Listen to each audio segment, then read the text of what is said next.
नमस्कार दोस्तों, स्वागत है आपका स्लाइस ऑफ साइकोलॉजी में। दोस्तों, जैसे कि आपको पता है कि इस चैनल के ऊपर हम हर तरह की साइकोलॉजिकल रिलेटेड इन्फॉर्मेशन हम प्रोवाइड करते रहते हैं। तो आप जल्दी से चैनल को सब्सक्राइब कर दो ताकि आपको हर एक वीडियो की इन्फॉर्मेशन सबसे पहले मिल जाए। हम इस सीरीज़ के अंदर हम साइकोलॉजिकल डिसऑर्डर्स की जो इन्फॉर्मेशन रहती है उसके बारे में बात करते हैं। लास्ट वीडियो जो हमारी थी वो ऑटिज़म के ऊपर थी। ये वीडियो हम एडीएचडी के ऊपर कवर करेंगे। तो चलिए हम बात करते हैं कि एडीएचडी होता क्या है। एडीएचडी की full form attention deficit hyper activity disorder. ये आपको सबको पता है कि इसकी full form attention deficit hyper activity disorder है, जिसकी जो डेफिनेशन की अगर मैं बात करूं तो इसको एक न्यूरो डेवलपमेंटल डिसऑर्डर बोला जाता है, जैसे कि ऑटिज़म को। ये भी एक ऑटिज़म की तरह ही एक न्यूरो डेवलपमेंटल डिसऑर्डर के अंडर आता है, ठीक है, जो कि इफ़ेक्ट करता है पर्सन की एबिलिटी को, उसकी अटेंशन को, ठीक है, कंट्रोल इम्पल्स करता है एंड रेगुलेट एक्टिविटी लेवल, ठीक है, उसकी जो एक्टिविटी लेवल है उसको रेगुलेट करता है, ठीक है।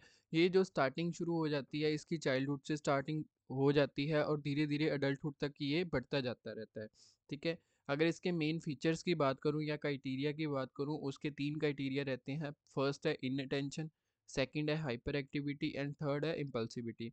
अगर बात करें तो अगर आप डीएसएम के अकॉर्डिंग देखोगे तो इसको हाइपर एक्टिविटी एंड इम्पल्सिविटी को एक में कंबाइन करके सिर्फ दो क्राइटेरिया बनाए गए हैं, inattention and hyper activity and impulsivity, ठीक है। अगर ये देखो यहाँ पे लिखा हुआ है कि type according to the DSM, ठीक है, डीएसएम के अकॉर्डिंग इनअटेंटिव टाइप है, hyper activity and impulsivity type है, ठीक है। एंड दोनों को कंबाइंड कर दिया है, inattentive and hyper activity impulsive symptom present, ठीक है। ये टाइप की बात कर रहे हैं। कॉमन सिम्टम की बात करें, इनअटेंटिव होगा बच्चा, हाइपर एक्टिविटी उसकी बहुत रहेगी, इम्पल्सिविटी बहुत रहेगी। उसके अंदर क्या आता है आप यहाँ पे देख सकते हो, ठीक है। अगर मैं कॉज एंड इसकी रिस्क की बात करूँ, क्या कॉजेज़ होते हैं इसकी? बायोलॉजिकल कॉज हो सकता है, जेनेटिक हो सकता है, पेरेंटल फैक्टर हो सकता है या इन्वायरमेंटल फैक्टर हो सकता है, ठीक है। यही कारण है, इसी फैक्टर के कारण ये हमें एडीएचडी होता है, ठीक है। एज की बात करूँ तो before the age of 12 year आप इसको डायग्नोज कर सकते हो, ठीक है।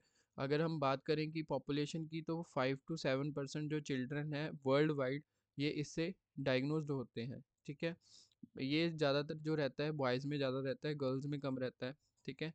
इसकी जो जैसे लिखा हुआ है कि डायग्नोज डीएसएम 5 क्राइटेरिया है, लास्ट 6 मंथ तक होने चाहिए, ठीक है। डीएसएम 5 के अकॉर्डिंग जो क्राइटेरिया रहता है लास्ट 6 मंथ तक इसकी कंटिन्यूसली प्रेजेंट होने चाहिए। दो ही क्राइटेरिया रहते हैं, inattention and hyper activity and impulsivity.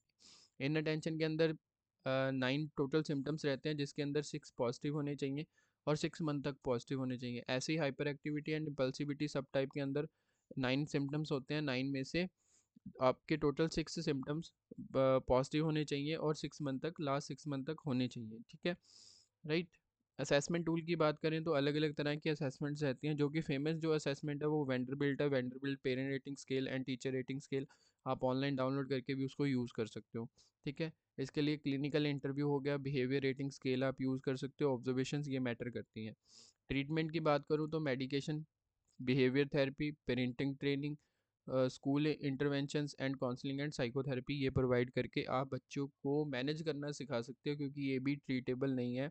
ADHD बिल्कुल ख़त्म नहीं होता, इसको हम मैनेज कर सकते हैं। बढ़ती एज के साथ साथ धीरे धीरे मैनेजमेंट इतना अच्छा हो जाता है कि हमको फील भी नहीं होता कि हमें कोई बीमारी है या कोई डिसऑर्डर है, ठीक है।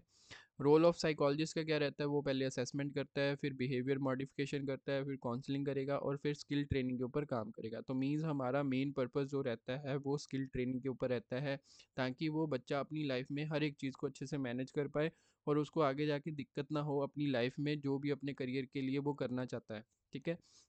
चीज़ें स्मूथली चलें और जो चीज़ें डिफ़िकल्ट उसको लगती है इनअटेंटिव के कारण या हाइपर एक्टिविटी एंड इम्पल्सिविटी के कारण, उस चीज़ को मैनेज करना सीख जाए, ठीक है।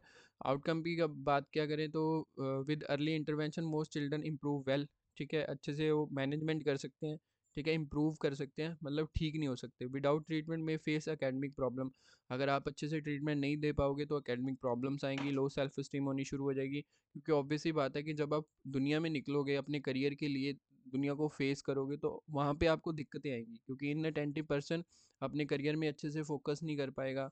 हाइपर एक्टिव एक्टिव वाला पर्सन हर एक चीज़ पे स्टेबल नहीं रहेगा, हर एक चीज़ को डिस्ट्रैक्ट करता रहेगा, जिसकी वजह से उसकी लो सेल्फ स्टीम रहेगी क्योंकि वो बाकियों से पीछे रह जाएगा। तो इसीलिए यहाँ पे ज़रूरी है कि इसका ट्रीटमेंट करना ज़रूरी है। तो अगर आपको लगता है कि मुझे भी एडीएचडी है या मुझे भी ऐसे सिम्टम्स हैं जिसमें आप इनअटेंटिव हो या hyper activity and impulsivity feel करते हो, तो आप हमसे कॉन्टैक्ट कर सकते हो। आपकी जो असेसमेंट रहेगी बहुत ही बेसिक मिनिमम चार्जेस पे असेसमेंट रहती है, डिटेल्ड असेसमेंट रहती है, विद रिपोर्ट आपको प्रोवाइड की जाती है। अगर आप इंटरेस्टेड हो तो आप हमसे कॉन्टैक्ट कर सकते हो। नीचे डिस्क्रिप्शन में नंबर दिया हुआ है, तो आप वहाँ से आप हमें कॉन्टैक्ट कर सकते हो। तो चलिए मिलते हैं नेक्स्ट वीडियो में नेक्स्ट टॉपिक के साथ, तब तक के लिए धन्यवाद।